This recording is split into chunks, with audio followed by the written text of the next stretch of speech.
बिस्मिल्लाहिर्रहमानिर्रहीम। अस्सलामु अलैकुम वरहमतुल्लाह। आज मेरी गुफ्तगू का मौजू कुर्ब खुदावंदी से मुतल्लिक है कि कुर्ब खुदावंदी के हुसूल का ज़रिया क्या है। अल्लाह ताला कुरान हकीम में फ़रमाता है, सूरह अनफ़ाल आयत नंबर 34 में, इन औलियाहो इल्लल मुत्तक़ून वलकिन्ना अक्सारहुम ला यअलमून। उसके मतवल्ली तो सिर्फ परहेज़गार लोग हैं, मगर उनकी अक्सरियत इस हकीकत को नहीं जानती। अल्लाह ताला ने इस आयत मुबारका में अपने दोस्तों की पहचान करा दी है कि वो मुत्तकी होते हैं, यानी वो परहेज़गार होते हैं, अमल सालेह करने वाले होते हैं और शरीयत मुतहरा की पाबंदी करने वाले होते हैं। इसलिए बंदा होने के एतबार से तमाम इंसान अल्लाह के बंदे हैं, मगर तमाम बंदे एक जैसे नहीं होते। इन बंदों में बाज़ बंदे ऐसे हैं जो बंदा होने के साथ साथ अल्लाह ताला के दोस्त भी होते हैं, और जिन बंदों को ये मकाम मैसर होता है उनमें और आम बंदों में बहुत फ़र्क होता है। क्योंकि बंदा होने के एतबार से तो इस कायनात की हर चीज़ अल्लाह के बंदे हैं। अल्लाह ताला कुरान हकीम में फ़रमाता है, इन कुल्लो मनफिस समावाति वल अर्दे इल्ला अतीउर रहमान अब्दा। हकीकत तो ये है कि आसमानों और ज़मीन में जो कुछ भी है सब अल्लाह के बंदे हैं और सब उसी के बनाए हुए हैं, और अल्लाह रब्बुल इज़्ज़त के रूबरू सब बंदे की हैसियत से हाजिर होंगे। मगर अल्लाह के दोस्त वही बंदे हैं जो अपने रब से दोस्ती का रिश्ता बनाते हैं, जिन्हें हम वली अल्लाह कहते हैं, यानी अल्लाह का दोस्त। और अल्लाह ताला उन लोगों का दोस्त होता है। तसव्वुफ़ इसी विलायत के हुसूल का ज़रिया है जो बंदे को आला मुकाम पर पहुंचाने का रास्ता बताती है, जहां बंदा अल्लाह का दोस्त बन जाता है और अल्लाह रब्बुल इज़्ज़त उस बंदे का दोस्त बन जाता है। इस दोतरफ़ा ताल्लुक़ को कुरान मजीद में अल्लाह ताला फ़रमाता है, इन औलियाहो इल्लल मुत्तक़ून वलकिन्ना अक्सारहुम ला यअलमून। उसके मतवल्ली तो सिर्फ परहेज़गार लोग हैं, मगर उनकी अक्सरियत इस हकीकत को नहीं जानती।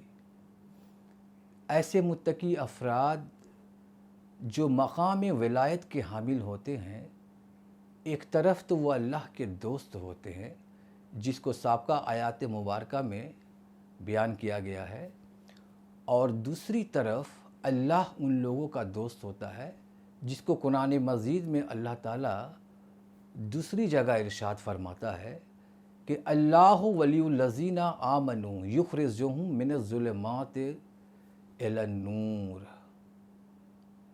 अल्लाह ताला ईमान वालों का मददगार है और उनको तारीकियों में से निकाल कर रोशनी की तरफ ले आता है। हज़रत शाह वली अल्लाह मुहद्दिस देलवी अपनी किताब अल इंतबाह फ़ी सलासिल औलिया में कुर्ब नवाफिल, कुर्ब फ़राइज़ और जमा बैनुल कुर्बैन के नाम से कुर्ब खुदावंदी के 3 मनाजिल में वली अल्लाह के 3 मुख्तलिफ़ अहवाल का ज़िक्र करते हुए फ़रमाते हैं कि कुर्ब नवाफिल तो ये है जहाँ अल्लाह ताला बंदों को ये मकाम अता करता है कि बंदा तमाम अमल को अंजाम देता है, जबकि अल्लाह रब्बुल इज़्ज़त की ज़ात बतौर एक कुर्ब यहाँ पर एक ज़रिया होता है। जैसा कि हदीस कुदसी में आया है कि अल्लाह ताला फ़रमाता है कि मैं उसकी कान बन जाता हूँ और सुनता वो बंदा है, मैं उसकी ज़बान बन जाता हूँ लेकिन बोलता वो बंदा है, मैं उसकी आँख बन जाता हूँ लेकिन देखता वो बंदा है। تو قرب نوافل میں اللہ تعالیٰ اس بندے کی ایذا کی حفاظت فرماتا ہے۔ قرب نوافل سے ترقی کرتے ہوئے بندہ جب قرب فرائض میں داخل ہوتا ہے تو یہاں پر حالت اور ترتیب دونوں بدل جاتی ہے۔ یہاں پر بندہ صرف ایک ذریعہ رہ جاتا ہے اور اللہ تعالیٰ تمام عمل کو انجام دیتا ہے۔ جیسا کہ قرب نوافل میں اللہ تعالیٰ فرماتا ہے کہ میں اس کی کان بن جاتا ہوں لیکن سنتا وہ بندہ ہے، میں اس کی آنکھ بن جاتا ہوں لیکن دیکھتا وہ بندہ ہے، میں اس کی زبان بن جاتا ہوں لیکن بولتا وہ بندہ ہے۔ قرب فرائض میں حالت اور ترتیب بدل جانے کی وجہ سے اللہ تعالیٰ فرماتا ہے کہ سنتا میں ہوں، کان اس بندے کے ہوتے ہیں، بولتا میں ہوں اور زبان اس بندے کے ہوتے ہیں، اور دیکھتا میں ہوں، آنکھ اس بندے کے ہوتے ہیں۔ تو یہ قرب فرائض ہے۔ قرب فرائض سے ترقی کرتے ہوئے بندہ جب جمع بین القربین میں داخل ہوتا ہے تو اللہ تعالیٰ اس بندے کے اندر قرب نوافل اور قرب فرائض دونوں قرب کو جمع فرما دیتا ہے، اور اللہ تعالیٰ اس بندے کو یہ مقام عطا فرماتا ہے کہ بندہ نہ کسی عمل کو انجام دیتا ہے اور نہ ہی کسی عمل کو انجام دینے کا ذریعہ بنتا ہے، بلکہ اللہ تعالیٰ خود اس عمل کو انجام دیتا ہے اور اس عمل کو انجام دینے کا ذریعہ بھی بنتا ہے۔ یہاں بندے کا کچھ بھی باقی نہیں رہتا، بندہ خالی بس بندہ رہ جاتا ہے، اس کی تمام قوتیں ختم ہو جاتی ہے، اس کے ارادے ختم ہو جاتے ہیں، اس کی نیت ختم ہو جاتی ہے۔ اب اس بندے کے اندر ساری قوتیں رب کی کار فرما ہو جاتی ہے، اب ارادہ بھی رب کا ہے اور نیت بھی اس کی ہے اور فیصلہ بھی اسی رب کا ہے۔ بندہ کی ساری قوتیں یہاں پر ختم ہو جاتی ہے۔